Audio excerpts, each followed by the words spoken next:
Good morning. જય શ્રી કૃષ્ણ બધાને.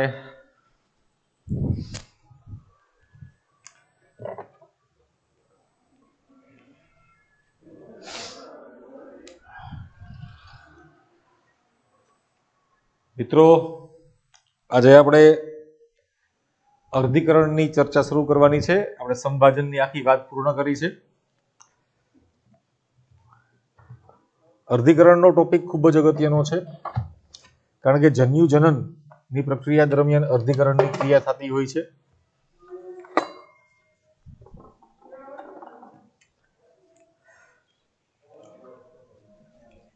અર્ધીકરણ દરમિયાન જે ઘટનાઓ બને છે તે સજીવોમાં લક્ષણોની ભિન્નતા માટે પણ જવાબદાર છે.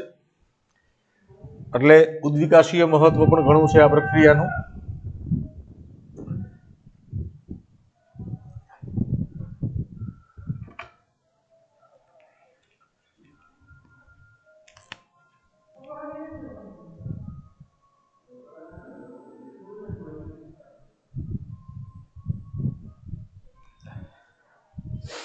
અર્ધીકરણ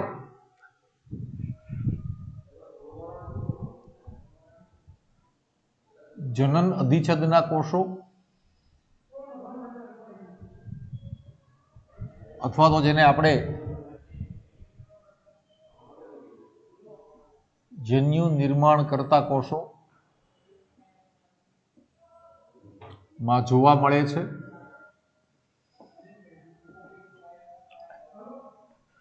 અને અર્ધીકરણ ને પરિણામે ઉત્પન્ન થતા બાળકોષો માં જનીન દ્રવ્યનું પ્રમાણ અને રંગસૂત્રની સંખ્યા મૂળ માતૃકોષ કરતા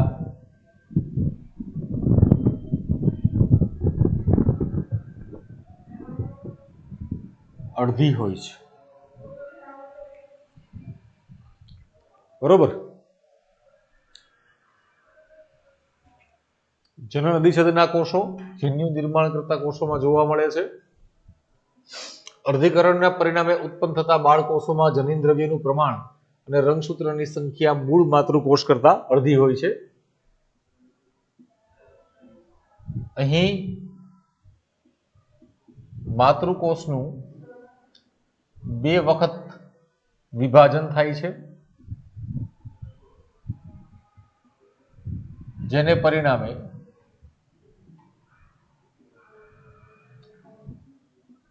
ચાર બાળકોષ ઉત્પન્ન થાય છે. હવે એક ખાસ યાદ રાખજો,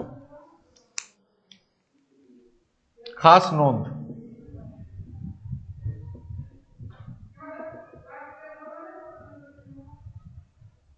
સંભાજન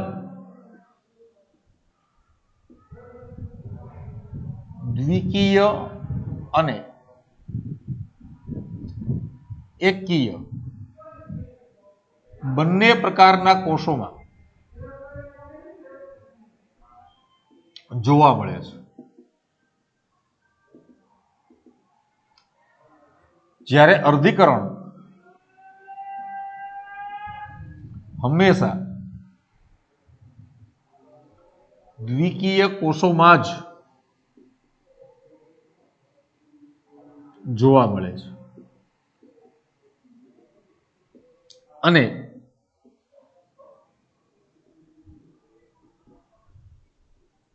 તેને પરિણામે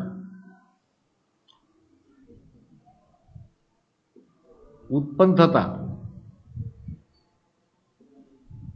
બાળકોષો હંમેશા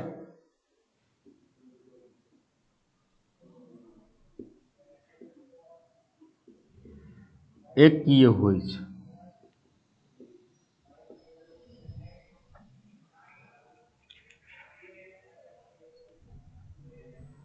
બરોબર. અર્ધીકરણ હંમેશા દ્વિકીય કોષોમાં જોવા મળે છે અને તેને પરિણામે ઉત્પન્ન થતા બાળકોષો હંમેશા એકકીય હોય છે. હવે આપણે એક જનરલ ઓવરવ્યુ વાત કરીએ સંભાજન અને અર્ધીકરણનું પ્રક્રિયા શરૂ કરતા પહેલા. તો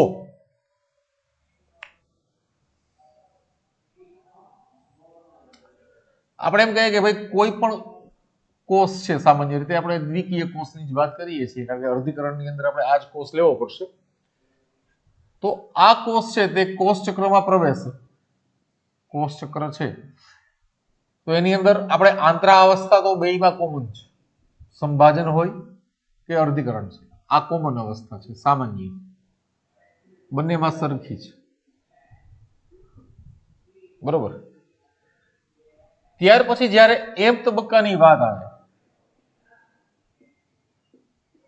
ત્યારે જ્યારે સંભાજનની વાત હોય તો એની અંદર પૂર્વાવસ્થા, ભાજનાવસ્થા, ભાજનોત્તર અવસ્થા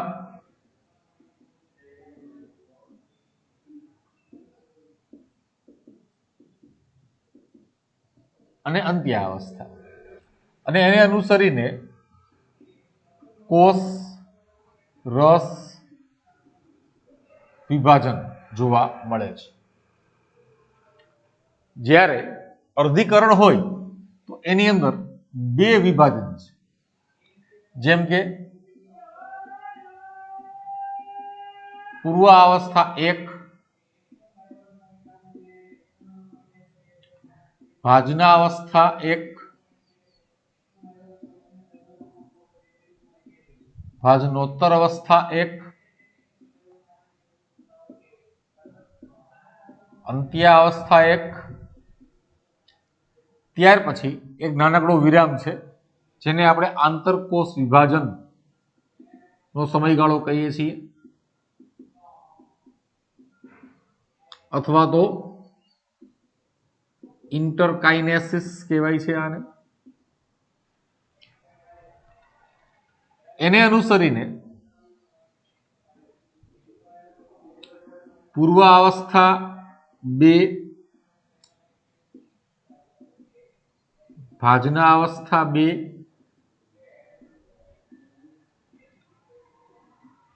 ભાજનોત્તર અવસ્થા 2,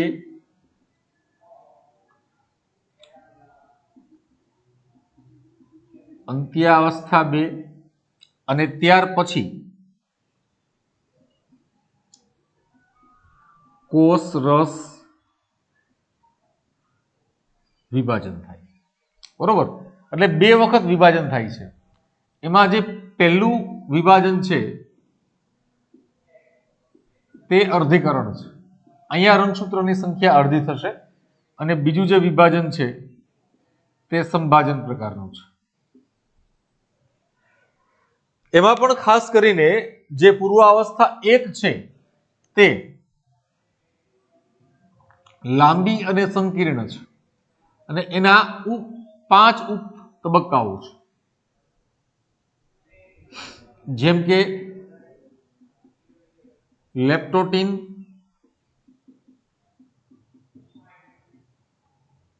ઝાયગોટીન, પેકિટીન,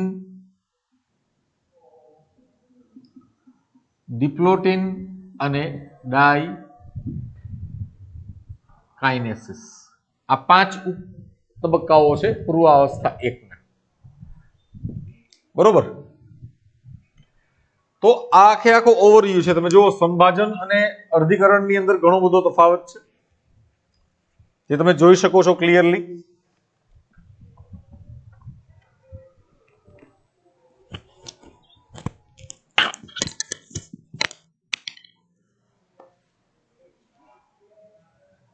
અર્ધીકરણ જનનઅધિસંધાન કોષો અને જન્યુ નિર્માણ કરતા કોષોમાં જોવા મળે છે. તેને પરિણામે ઉત્પન્ન થતા બાળકોષોમાં જનનદ્રવ્યનું પ્રમાણ અને રંગસૂત્રોની સંખ્યા મૂળ માતૃકોષ કરતા અડધી થઈ જાય છે. અહીં માતૃકોષનું 2 વખત વિભાજન થાય, તમે જોઈ શકો છો 2 વખત વિભાજન થાય છે. અને તેને પરિણામે 4 બાળકો થશે. ખાસ નોંધ યાદ રાખવાની છે કે સંભાજન દ્વિકીય અને એકકીય બંને પ્રકારના કોષોમાં જોવા મળે છે, જ્યારે અર્ધીકરણ હંમેશા દ્વિકીય કોષોમાં જ જોવા મળે છે અને તેને પરિણામે ઉત્પન્ન થતા બાળકોષો હંમેશા એકકીય જ હોય છે. પછી આપણે કોષની જનરલ એક વાત કરી કે ભાઈ કોષ ચક્રની અંદર આંતરાવસ્થા છે તો એ અર્ધીકરણ અને સંભાજન બંનેમાં કોમન છે, એના ઇવેન્ટ્સમાં કોઈ ફેરફાર થતો નથી.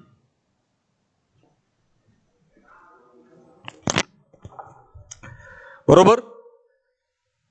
કોષ ચક્રની અંદર આંતરાવસ્થા છે તે કોમન છે, તેની અંદર કોઈ ફેરફાર નથી. G1 S G2 જે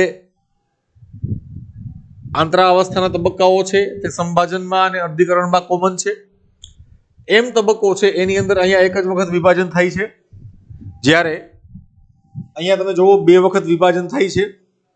પહેલું વિભાજન છે તે અર્ધીકરણ પ્રકારનું છે, ત્યાર પછી એક ટૂંકી વિરામ અવસ્થા જેને આપણે ઇન્ટરકાઇનેસિસ કહીએ છીએ, અને ત્યાર પછી ફરી પાછું બીજું વિભાજન જે સંભાજન પ્રકારનું છે તે જોવા મળે છે.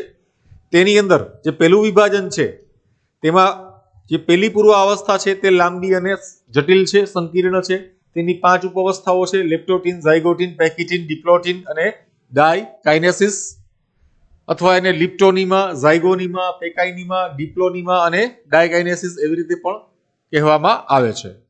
બરોબર. હવે પહેલા સૌથી પહેલા એક સ્ક્રીનશોટ લઈ લ્યો.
હવે આપણે અર્ધીકરણ વિશે ચર્ચા આગળ વધારીએ.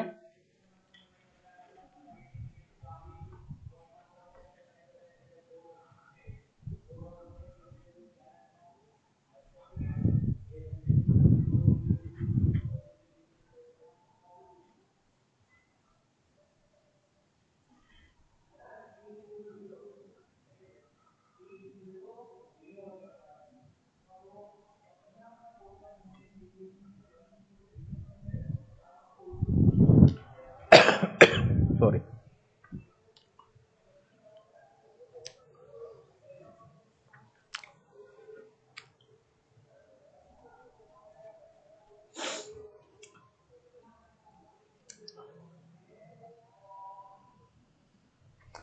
અર્ધીકરણના અભ્યાસ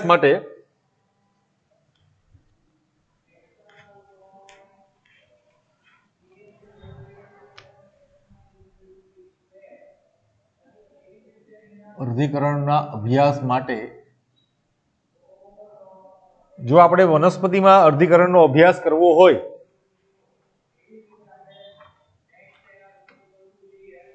તો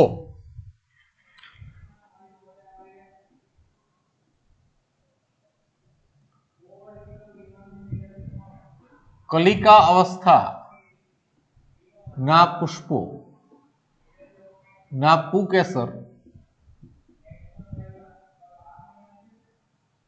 ના જનન અધિચ્છદના કોષો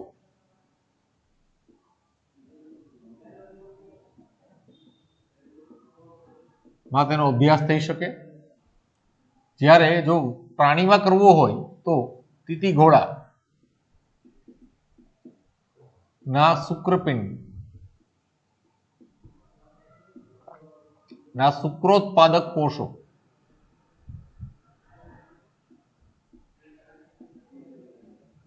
માં થઈ શકે છે. હવે અર્ધીકરણ છે તેની અંદર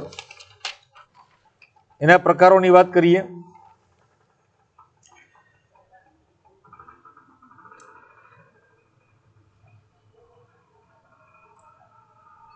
અર્ધીકરણના પ્રકારો તમે સાચું સમજ્યા છો.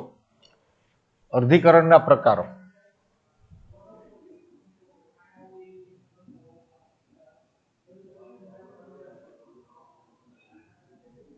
Types of miosis.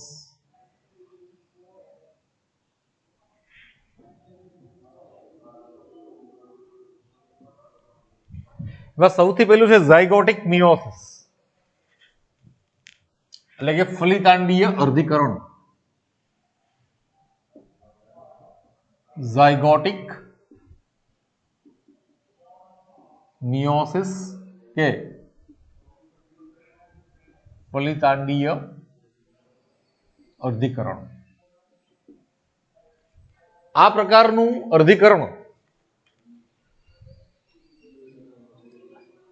ફલિતાંડના નિર્માણ પછી તેમાં તો જોવા મળે છે.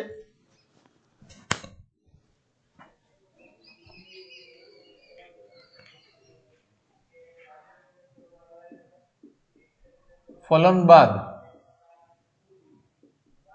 નિર્માણ પામતા ફલિતાંડ. હવે આપણે ખબર છે કે ફલિતાંડ હંમેશા કેવું હોય? દ્વિકીય.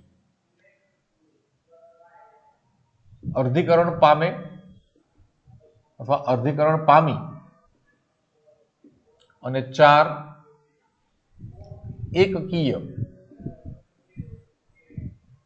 કોષો ઉત્પન્ન કરે છે.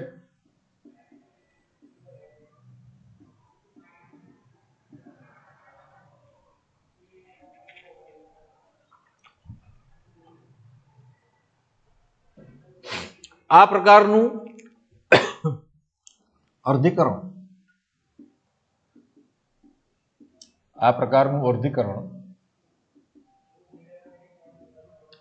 લીલ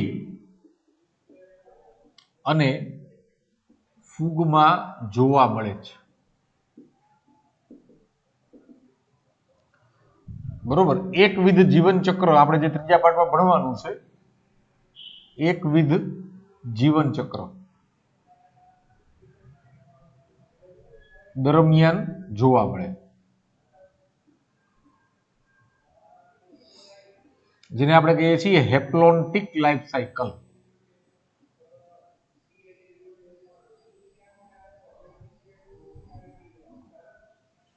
બરોબર. આ ફલિતાંડીય અર્ધીકરણ. બીજું સ્પોરિક મિયોસિસ, જેને બીજાણુકીય અર્ધીકરણ કહેવાય છે.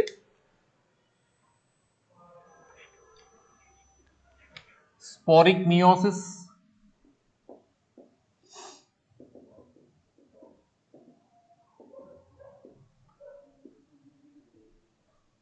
બીજાણુકીય અર્ધીકરણ.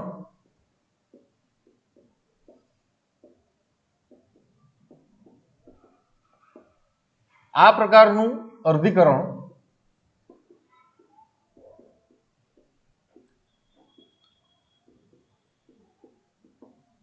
બીજાણુ માતૃકોષ, માતૃકોષોમાં જોવા મળે છે. બરોબર, બીજાણુ ઉત્પન્ન કરતા જે કોષો હોય તેને બીજાણુ માતૃકોષ કહેવાય. તેમાં જોવા મળે છે. અને આ બીજાણુ માતૃકોષો, જો માતૃકોષ એટલે સમજી લેવાનું હંમેશા 2a ને જોઈએ. તેને પરિણામે એટલે કે આ અર્ધીકરણને પરિણામે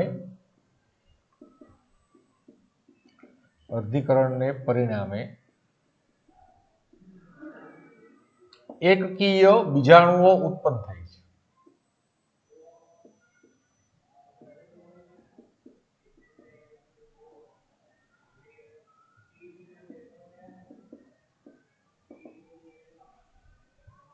એકકીય બીજાણુઓ ઉત્પન્ન થાય છે.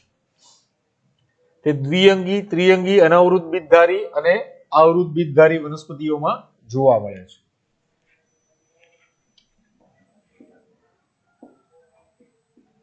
આ પ્રકારનું અર્ધીકરણ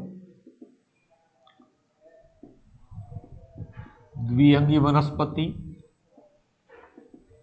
ત્રિઅંગી વનસ્પતિ, અનાવૃત બીજધારી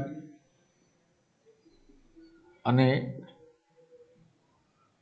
આવૃત બીજધારી વનસ્પતિમાં જોવા મળે છે.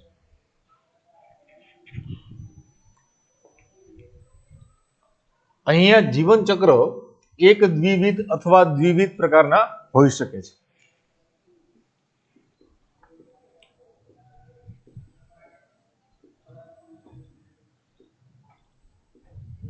એક દ્વિવિધ કે દ્વિવિધ પ્રકારના. જો આ જીવન ચક્રો મિત્રો આપણે પ્રકરણ 3 માં અભ્યાસ કરવાનો છે, યાદ રાખજો. આ બહુ ઇન્ટરેસ્ટિંગ ટોપિક છે. આ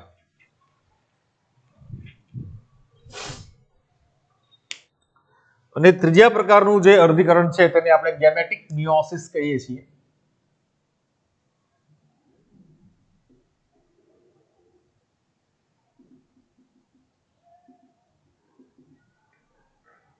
એટલે કે જન્યુજ અર્ધીકરણ.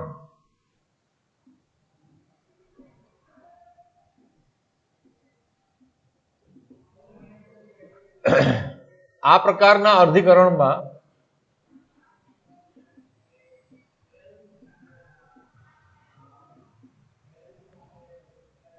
અથવા આ પ્રકારનું અર્ધીકરણ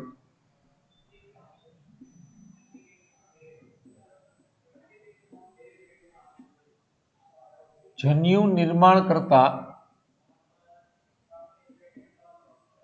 માતૃકોષોમાં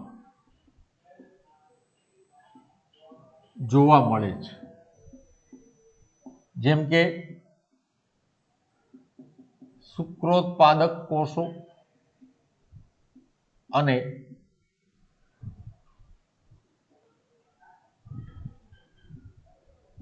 અંડમાતૃકોષ, આ બંનેમાં જોવા મળશે.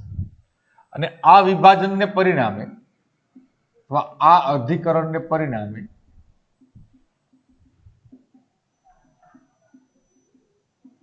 એકકીય જન્યુઓ ઉત્પન્ન થાય છે.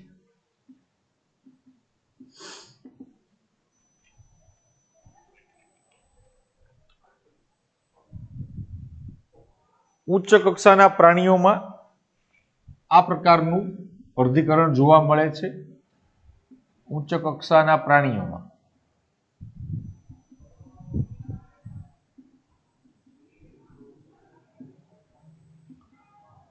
આ પ્રકારનું વિભાજન જોવા મળે છે. બરોબર. અને તેનું જીવન ચક્ર હંમેશા દ્વિવિધ હોય, એ યાદ રાખજો.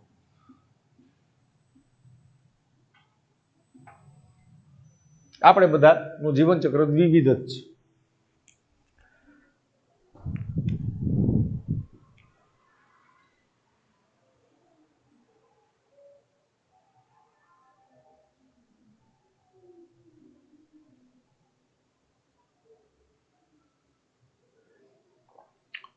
બીજા કોષની અંદર એનું અભ્યાસ ન થાય એની પાછળનું કારણ એ છે કે ત્યાં અર્ધીકરણની પ્રક્રિયા ન થતી હોય. અને બીજી વસ્તુ એ છે કે આ સેલ અહીંથી પ્રાપ્ત થઈ જાય, સમજે. બાકી તમે કોઈ પણ પ્રાણી છે કે વનસ્પતિ છે, તમે કોઈ પણ વનસ્પતિનું પુષ્પ લઈ લ્યો તો એ પુષ્પની અંદર જ્યારે કલિકા અવસ્થામાં હોય ત્યારે એનું પુંકેસર કાઢીને એની અંદરના કોષ તમે જુઓ તો એમાં અર્ધીકરણની તમને અવસ્થાઓ જોવા મળે. એવી રીતે પ્રાણીની અંદર એ શુક્રકોષની અંદર શુક્રોત્પાદક જે નલિકાઓ હોય એના જે કોષો હોય એની અંદર તમને સામાન્ય રીતે આ જોવા મળે. તમને તમારો પ્રશ્ન એ થાય કે તો ભાઈ માદા કોષની અંદર કેમ જોવા ન મળે? તમારો પ્રશ્ન આ છે, બરોબર. તો એમાં જે માદા જન્યુનું નિર્માણ છે ને એ લાંબી પ્રક્રિયા હોય. અર્ધીકરણ છે તે ખૂબ જ લાંબી પ્રક્રિયા હોય. અમુક સજીવની અંદર એ કલાકમાં પૂરી થતી હોય, અમુકમાં મિનિટમાં થતી હોય, અમુક કલાકમાં, અમુક દિવસોમાં, અમુકમાં વર્ષો સુધી અમુક અવસ્થામાં એ એમને સસ્પેન્ડ રહેતી હોય આ વિભાજન છે એ. એટલે શુક્રકોષ જનનની પ્રક્રિયા છે એ સળંગ પ્રક્રિયા હોય. એટલે એમાં તમને અભ્યાસ છે એ પુંકેસર અને નરની અંદર વધારે સુલભ રહે.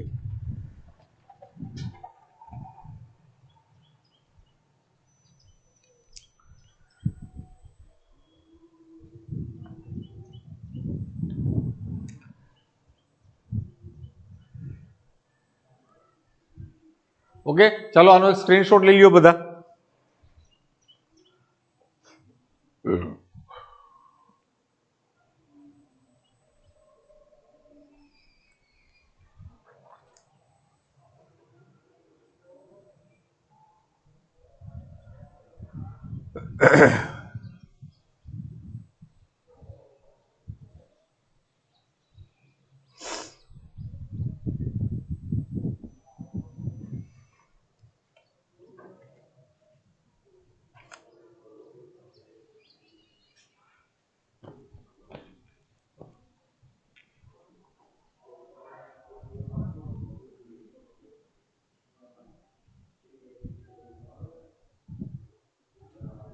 ઓકે, ચાલો.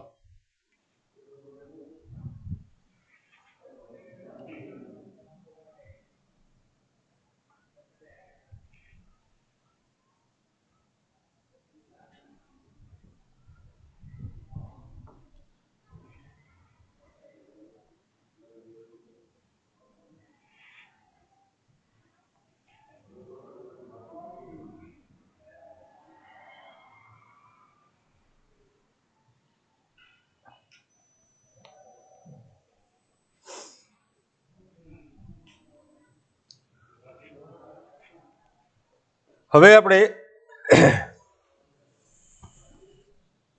પેલી પૂર્વાવસ્થાની વાત કરીએ,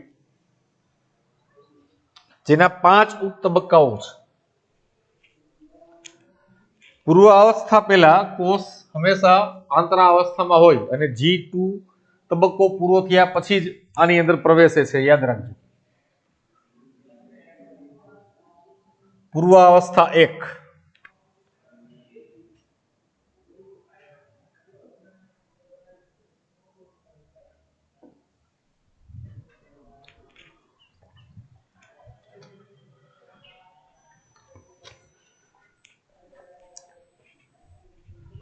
તેમાં સૌથી પહેલા લિપ્ટોટીન અવસ્થા.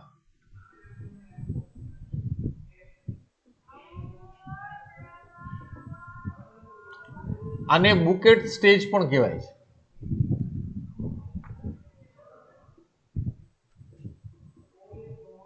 ફ્લાવરનો ગુચ્છો હોય ને, ફૂલનો ગુચ્છો એના જેવું.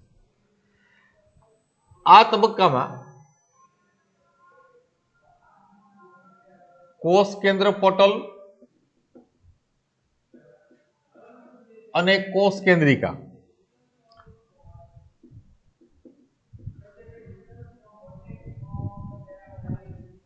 ધીરે ધીરે અદ્રશ્ય થાય છે.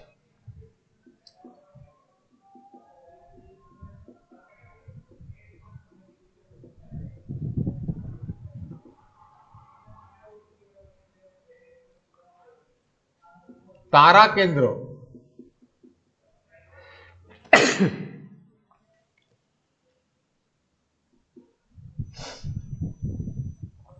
તેમની ધ્રુવ તરફની ગતિ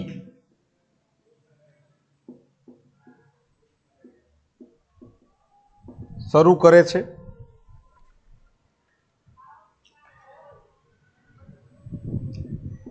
રંગસૂત્ર દ્રવ્ય જાળ ધીમે ધીમે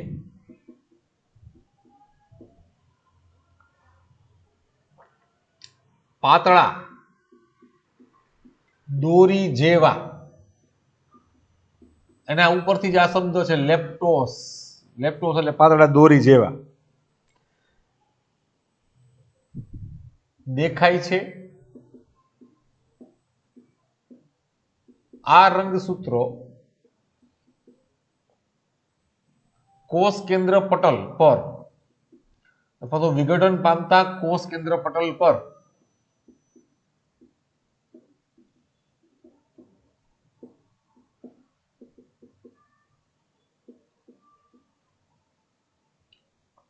એક જગ્યાએ અથવા એક સ્થાને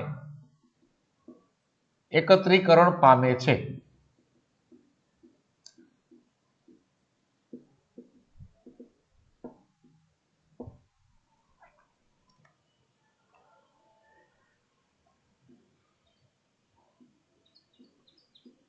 આને પરિણામે તે પુષ્પના ગુચ્છા જેવું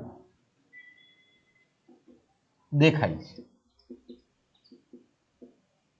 માટે તેને આપણે બુકેટ સ્ટેજ કહીએ છીએ.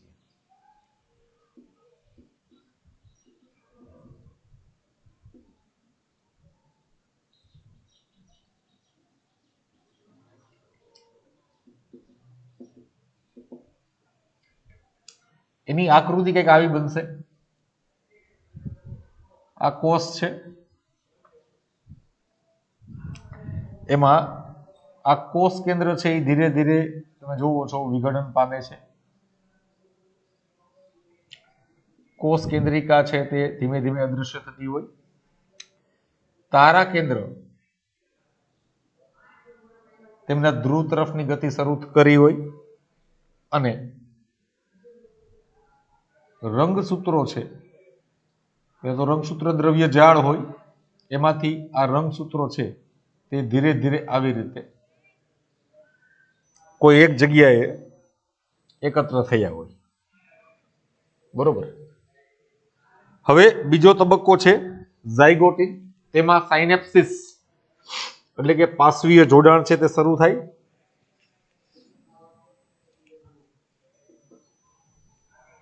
બીજો તબક્કો ઝાયગોટિન. અહીંયા સમજાત રંગસૂત્રોની જોડીઓ બને.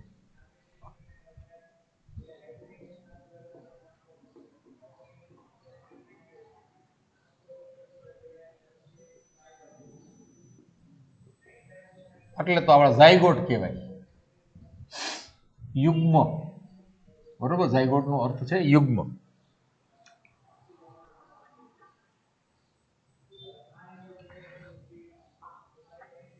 અહીં રંગસૂત્રો વધુ સંઘનિત થાય છે અથવા વધુ સંઘનન પામે છે અને દ્વિસૂત્રી દેખાય છે.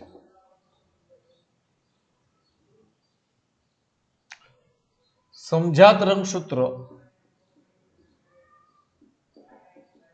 સમજાતનો મતલબ છે કે એક જ સરખા કદ અને આકારના, એક સરખા કદ આકાર. નજીક આવે અને પાર્શ્વીય જોડાણ રચે છે અથવા તો બનાવે છે, જેને સાયનેપ્સિસ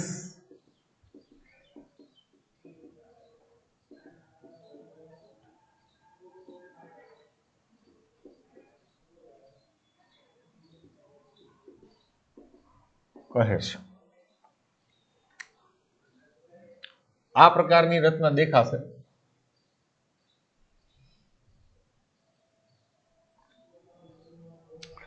હવે કોષ કેન્દ્ર પટલ એકદમ આછો થઈ ગયો છે.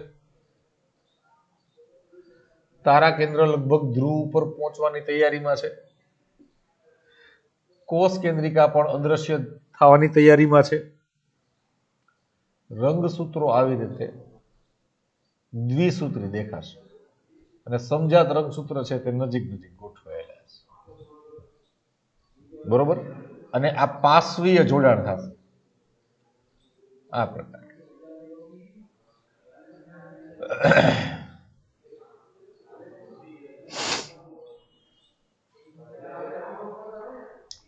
આ રીતની આખી રચના જોશો.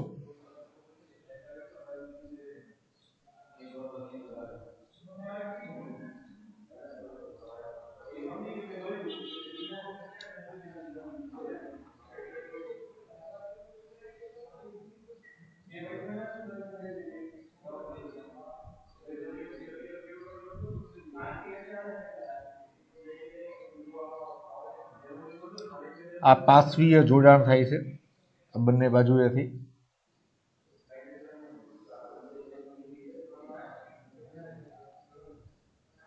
બરોબર.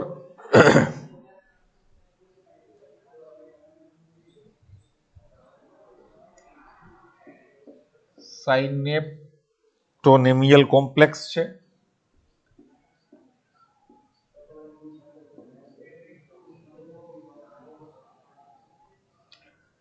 અને આ પુનઃ સંયોજિત આ બધી જે વસ્તુ થશે અહીંયા જે જોડાણ થયું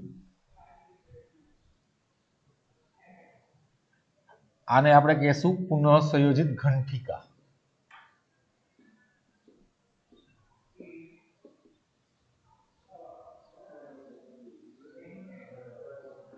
એટલે કે ગાંઠ જેવી રચના. બરોબર.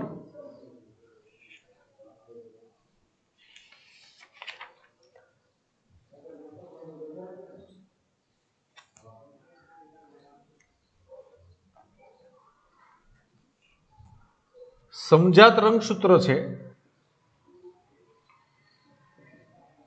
સમજાત રંગસૂત્રો એકબીજા સાથે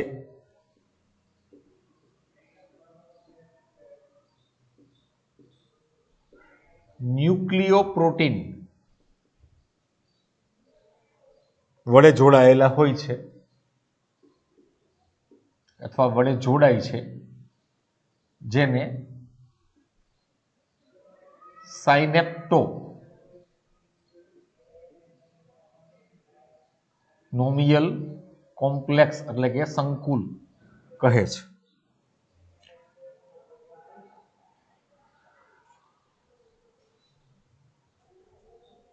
આ સંકુલમાં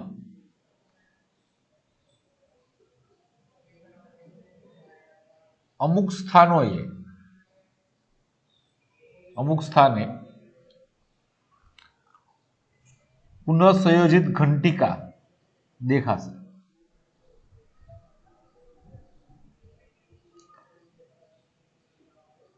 દ્રશ્યમાન થાય છે.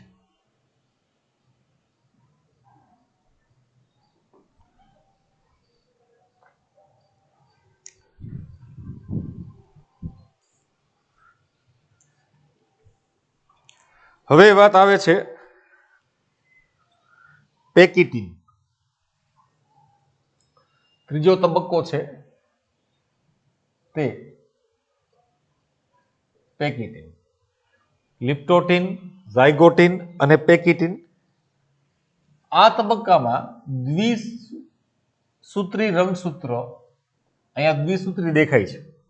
બરોબર. બે જ ભુજા દેખાય છે. દ્વિસૂત્રી રંગસૂત્ર હવે સ્પષ્ટ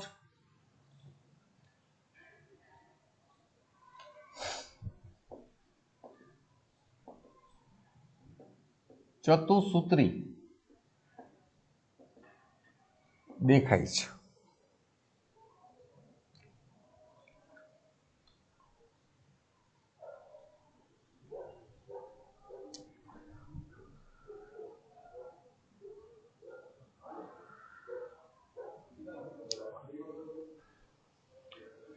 આ ઘટનામાં અથવા આ તબક્કામાં બિન સમજાત અથવા બિન દોહિત્ર રંગસૂત્રિકાઓ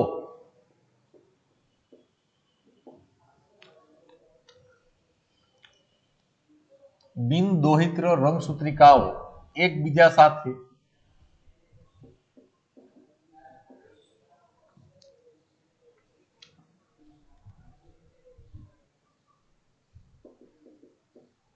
રંગસૂત્રના ભાગની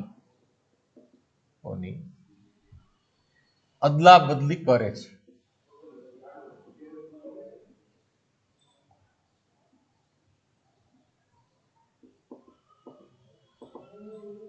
એટલે કે આ જે ઘટના છે તેને આપણે કહીએ છીએ વ્યતિકરણ. બરોબર. હવે આ પ્રકારે જોવા મળશે.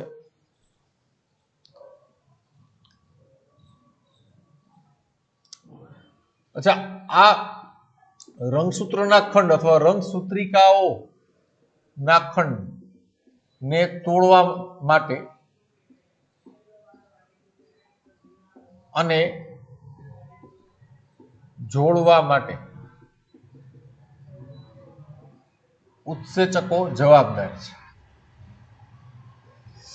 બરોબર. પહેલા રંગસૂત્રને તોડવું છે તમારે, તો એક ઉત્સેચક છે અનવાઇન્ડેઝ, અને પાછું જોડવું છે તો રીકોમ્બિનેઝ. તોડવા માટે અને રીકોમ્બિનેઝ જોડવા માટે. આ પ્રકારે દેખાશે.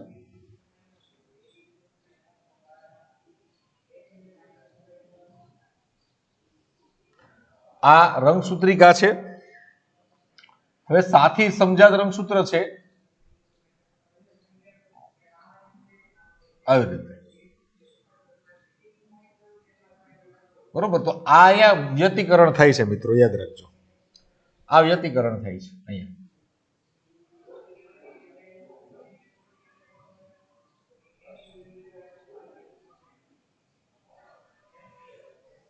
બરોબર.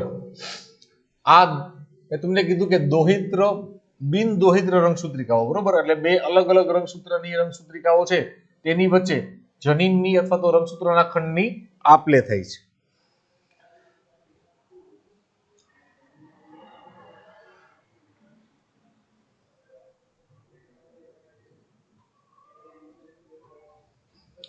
પછી ચોથો તબક્કો છે ડિપ્લોટિન.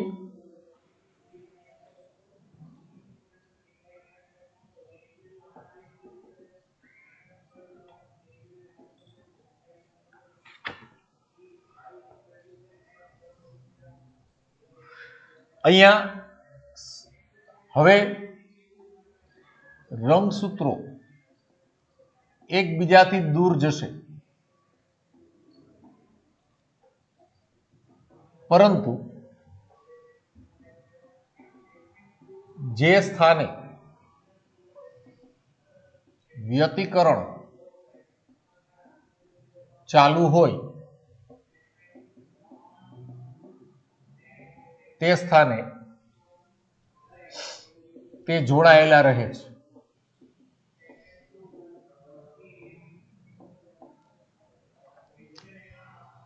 માટે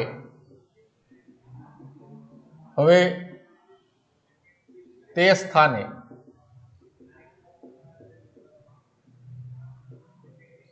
સ્વસ્તિક ચોકડી એટલે કે કાયેઝમાટા દ્રશ્યમાન થાય છે.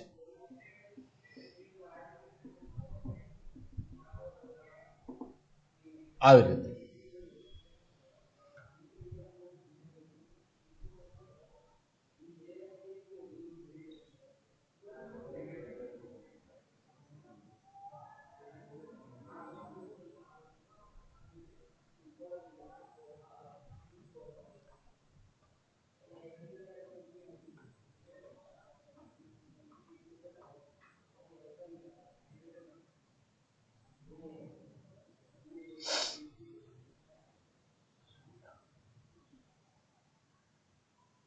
બરોબર, આ એક્સ જેવી નિશાની છે એ દેખાય, જેને આપણે કાયઝમાટા કહીએ છીએ, સ્વસ્તિક ચોકડી.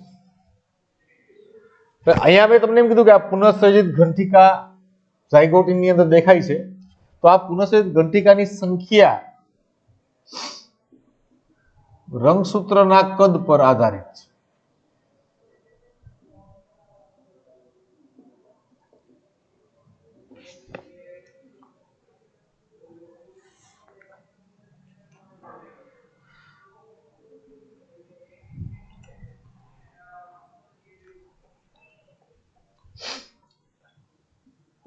છેલ્લો તબક્કો છે તેને આપણે કહીએ છીએ ડાયકાઇનેસિસ.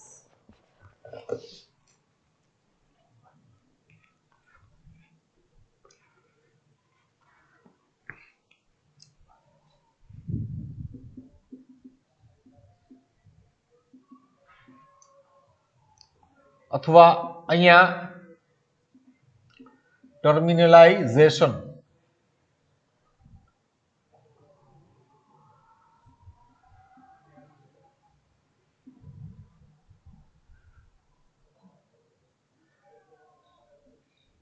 સ્વસ્તિક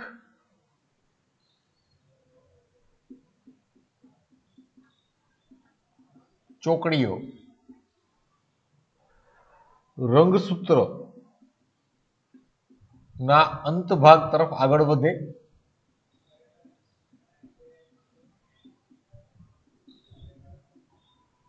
એટલે કે આવી રીતે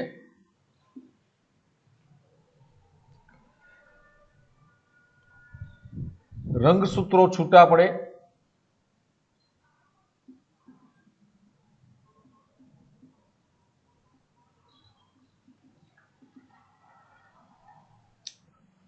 કોષ કેન્દ્ર પટલ અને કોષ કેન્દ્રિકા સંપૂર્ણ અદ્રશ્ય થઈ જાય,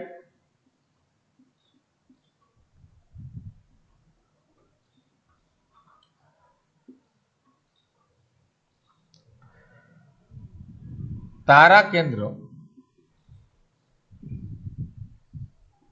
ધ્રુવ પર પહોંચી અને દ્વિધ્રુવીય ત્રાક નું નિર્માણ શરૂ કરે.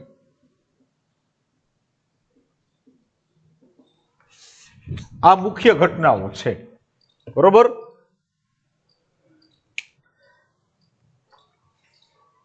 જે પેલી પૂર્વાવસ્થામાં થાય છે.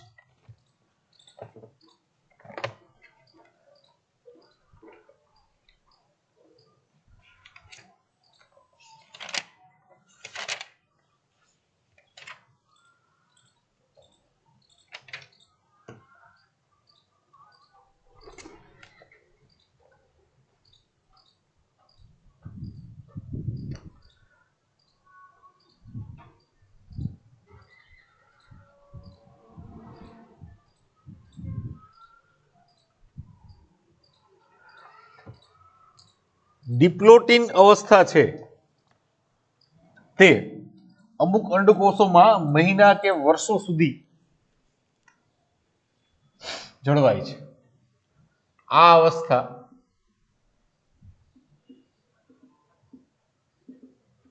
અંડકોષોમાં, કેટલાક અંડકોષોમાં, બધામાં નહીં, મહિનાઓ કે વર્ષો સુધી જળવાય છે. આ એક ઇમ્પોર્ટન્ટ છે. એની અંદર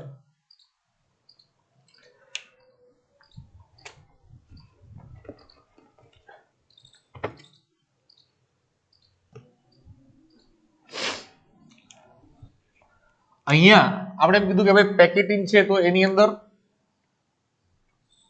રંગસૂત્રના ઘટકોની આપ-લે થશે.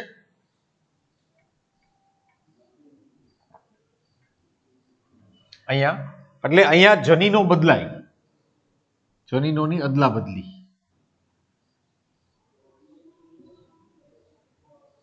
થાય છે. અને માનવની અંદર પુનઃસંયોજન કેટલા થાય તો કે આપણે 23 જોડ છે એટલે 23 ગુણ્યા 2 થાય ને એટલે 2⁻23 આટલા પ્રકારના અલગ અલગ રીકોમ્બિનેશન વાળા શુક્રકોષ કે અંડકોષ બની શકે. બરોબર, એટલે કોઈ દી એક જેવું બીજું બીબું હોય નહીં. અને ગુણાકારમાં જોઈ લેજો, 2 ને 22 23 વખત ગુણી નાખજો.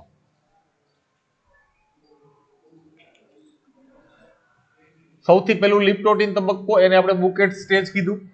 એમાં કોષ કેન્દ્ર પટલ ને કોષ કેન્દ્રિકા ધીરે ધીરે અદ્રશ્ય થાય, તારા કેન્દ્રની ગતિ શરૂ થાય, રંગસૂત્રો ધીમે ધીમે પાતળા દોરી જેવા દેખાવા માંડે. આ રંગસૂત્રો વિઘટન પામતા કોષ કેન્દ્ર પટલ પર એક સ્થાને એકત્ર થાય અને પુષ્પના ગુચ્છા જેવી રચના દેખાય, જેને આપણે કહીએ છીએ બુકેટ સ્ટેજ. બરોબર. પછી ઝાયગોટીન અવસ્થાની અંદર તો કે સમજાત રંગસૂત્રો છે એ જોડીઓ બનાવે એટલે યુગ્મ, એટલે તો ઝાયગોટ કહેવાય. બરોબર, સંઘનન પામે અને દ્વિસૂત્રી દેખાય છે. સમજાત રંગસૂત્રો એટલે કે એક સરખા કદ અને આકારના, એટલે કે મેટાસેન્ટ્રિક હોય તો મેટાસેન્ટ્રિક ને સબ મેટાસેન્ટ્રિક ની અને સબ મેટાસેન્ટ્રિક નજીક આવે ને પાર્શ્વીય જોડાણ થાય. બરોબર. આ ઝીપર ફેશન કેવું, આ જોડાણ કેવું હોય, ઝીપર ફેશન. ઝીપર ફેશન એટલે આપણે ચેન બંધ કરીએ ને કેમ જોડાય એવી રીતે.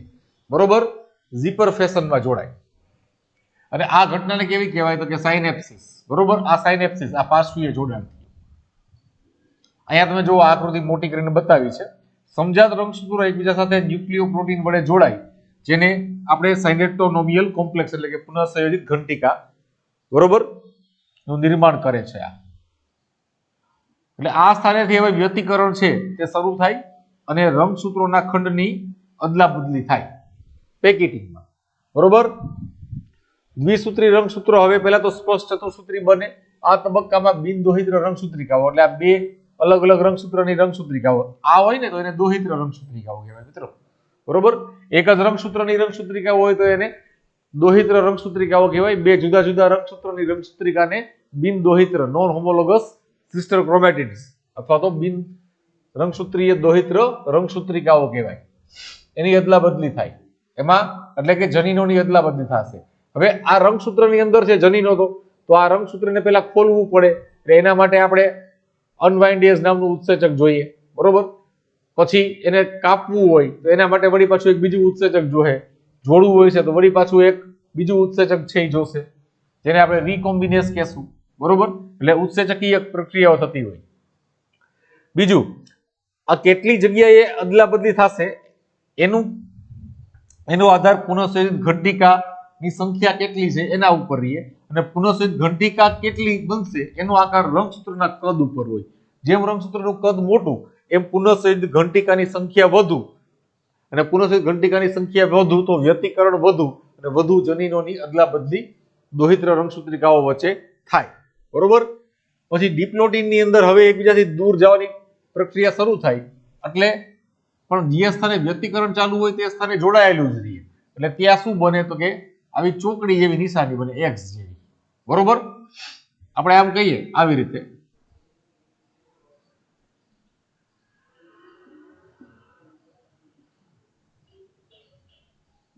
તો આ સ્વસ્તિક બન્યું અહીંયા. બરોબર.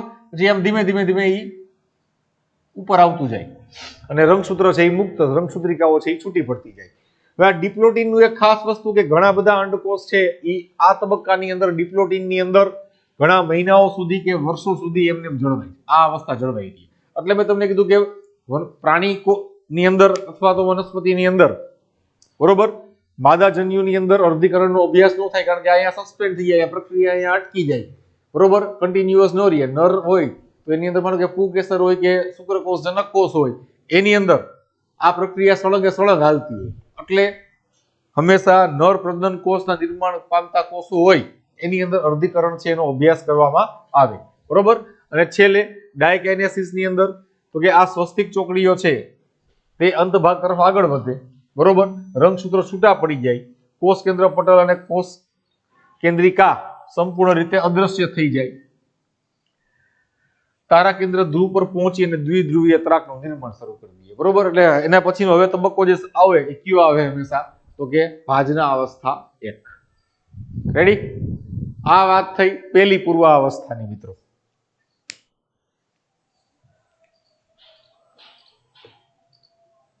ઓકે, આનો એક સ્ક્રીનશોટ લઈ લ્યો બધાય ફટાફટ.